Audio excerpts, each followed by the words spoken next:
How to fix Microsoft Windows Search Protocol host has stopped working error. 1. Run SFC scan as admin.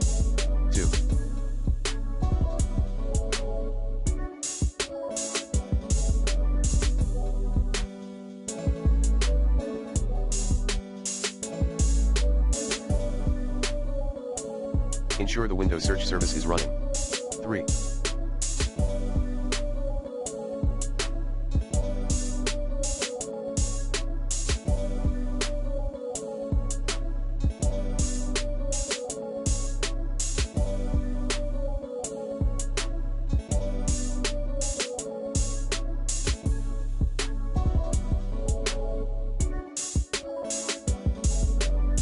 Rebuild search index settings.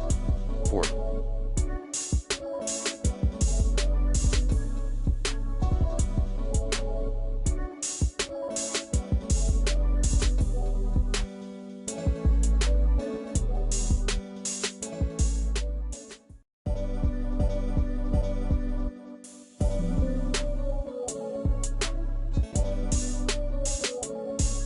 Reset Windows search. Run these commands in PowerShell as admin: get execution policy, set execution policy scope, current user execution policy unrestricted. 5. Run your Windows in its clean boot state. 6. Perform system restore.